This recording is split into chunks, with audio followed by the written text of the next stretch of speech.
Nós somos do curso de Direito, da turma de Ciência Política e Teoria do Estado. Nos foi passada uma atividade onde nós deveríamos assistir a série A Luta pela Liberdade, passada na Netflix, e fazer uma correlação da 14ª emenda dos Estados Unidos com a nossa Constituição do artigo 1º ao 5º. Falar da 14ª emenda, sem mencionar uma pessoa muito importante, que muito contribuiu para a igualdade, para a abolição dos escravos, que foi Frederick Douglass.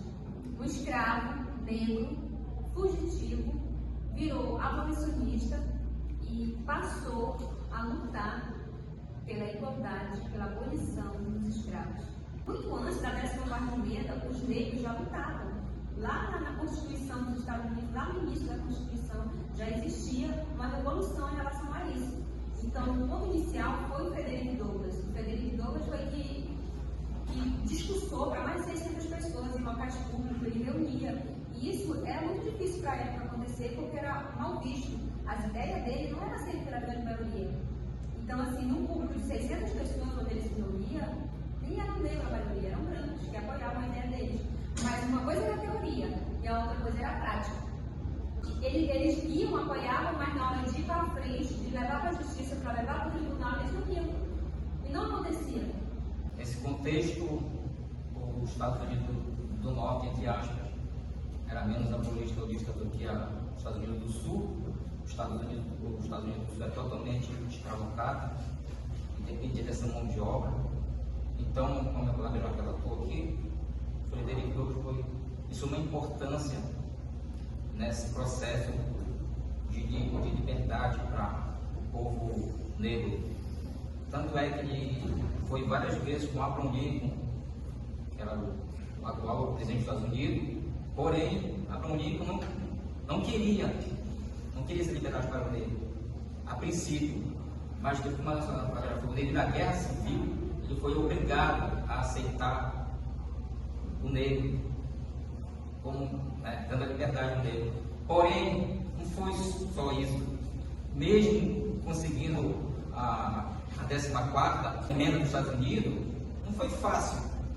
Tudo foi através de uma luta, como foi a nossa Constituição de 1978. Tudo também foi através de uma luta, onde passamos por ditaduras autoritárias. O povo foi à rua, os movimentos sociais foram à rua, para chegar em 1938 para promulgar a nossa Constituição. Então a luta continua, sempre lutando pelos nossos direitos. Os movimentos sociais, eles ganham força nesse momento na série, porque tem os fundamentos de um Estado democrático de direito, só que não tem a efetivação. E aí daí vem as lutas, como foi retratado na série, das mulheres, dos LGBTQIA+, dos negros, dos imigrantes que foram retratados nos 6 episódios. E ser reconhecido como cidadão requer essas lutas. E requer essas lutas para poder ser reconhecido como um cidadão dotado de deveres e direitos. Assim como o respeito à dignidade da pessoa humana, que até então esses grupos marginalizados não tinham. Então não bastava um presidente ou uma lei vir dizer você é livre, tá? Você é livre, mas isso não te torna um cidadão de fato de direito. Você tem uma liberdade, mas não tem os seus direitos efetivados, implementados no cotidiano.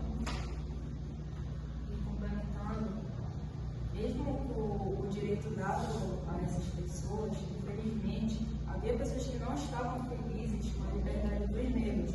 Os sulistas brancos, eles tinham perdido o poder sobre o homem negro. Eles queriam isso de volta a todo mundo. Eles queriam que eles fossem serviçados novamente. Para que isso acontecesse, as pessoas entraram dentro da corte e enfraqueceram a 11ª emenda, defendendo que a emenda não defendia cidadãos individuais, ele defendia os cidadãos que eram efetivos daquelas terras dos Estados Unidos. Então eles acabaram criando meio que uma linha que eu não vou poder defender esse cidadão que não é daqui da nossa terra, efetivamente, contra a violência de um outro cidadão que ali vive. Eu não vou te defender disso. Então, eles chegam a certo ponto deles até dizerem que eles já estavam revoltados com essa questão do negro, sempre recorrer à corte, pedir ajuda para eles, para defenderem eles. Então eles já diziam, vocês têm que começar a dar para a perna de vocês, eles têm outras coisas para resolver. Mas o tempo todo eles ficam nisso, dizendo que eles, desde isso então, eles começaram a dizer que eles ficaram esperando que ia ter leis, que eles iam reforçar essa lei, essa quarta emenda para eles continuarem sendo cidadãos efetivos e que eram defendidos de verdade por essa lei.